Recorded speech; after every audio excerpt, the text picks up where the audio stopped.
Hello, I'm Greg, the Nerd Historian, and this is the Speculative Fiction Almanac.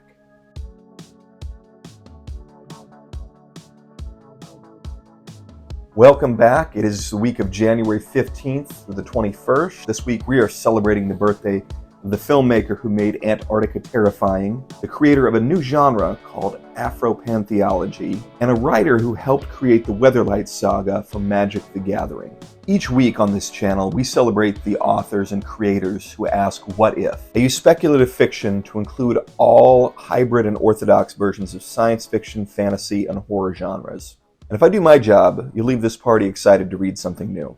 So let's celebrate birthdays and update that reading list. On January 16th, happy birthday to John Carpenter, legendary writer, director, and film composer of such classic movies as The Thing, They Live, and Escape from New York, and also some not-so-classic but still fun-to-watch movies.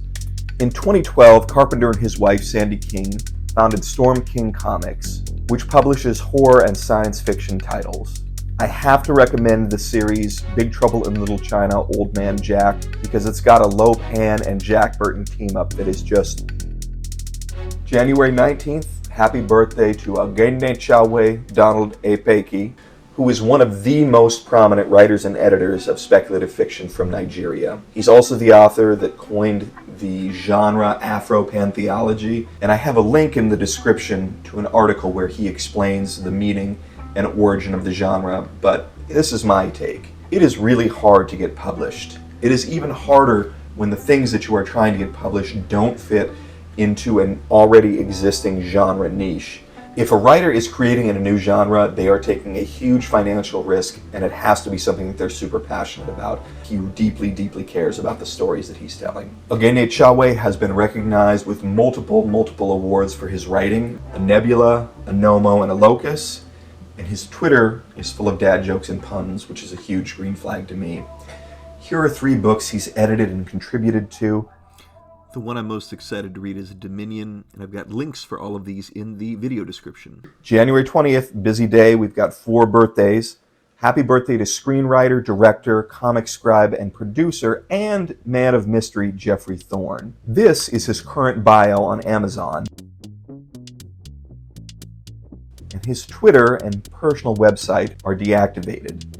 However, I did find, and this is included in the video description, a page full of projects that seem to have been abandoned mid-development. Geoffrey had a well-received run on Green Lantern a couple years ago, but the book of his that I'm adding to my list is Star Trek Titan, Sword of Damocles.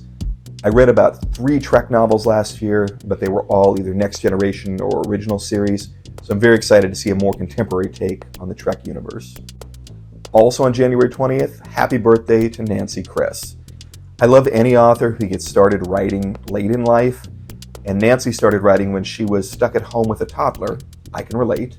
She has since written 34 books, won 6 Nebulas, 2 Hugos, and a Sturgeon Award. The book of hers that I'm looking most forward to reading, Beggars in Spain, beggars the question, what would it be like if we don't have to sleep?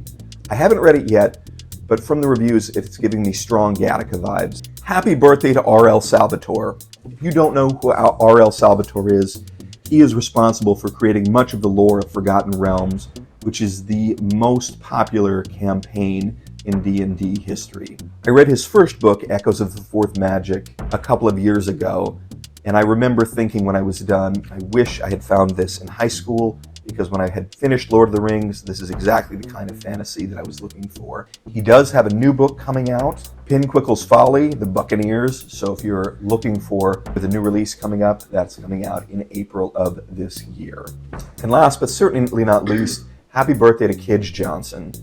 Kij is also an author that has really solid fantasy credentials, as she was a creative director on Forgotten Realms when she worked for Advanced Dungeons & Dragons. She also worked for rival game maker Wizards of the Coast and was really instrumental in writing of the Weatherlight fantasy. This is the first issue that I ever bought of Wizard magazine. And I remembered this. I remembered this ad for Tempest, which is one of the first card sets in the Weatherlight fantasy. I said, I know that because this imagery is so evocative. I was so excited that I got to make that connection. I've also read a little bit of Kij's writing. I've linked her story Ponies, which is a nightmarish little girls and their ponies. It's about a 4-minute read, but it will scar you. I've also got some links to her other books in the description. Normally, at this point in the video, I would do a dynamic storyboard where I interpret the story of one of the authors who are featured in this week's episode. However, I just ran out of time, so hopefully the dynamic storyboard will be back next week. If you've added a book to your reading list, please let me know in the comments and leave me a like. If you want to find out about more creators and books next week, be sure and hit that subscribe and notify button. If there's a creator that you would like to see featured on a future episode, please drop their name in the comments or send me a message, and I'll be sure to include them. I'm Greg the Nerd Historian. This is the Speculative Fiction Almanac, and until next time, keep reading.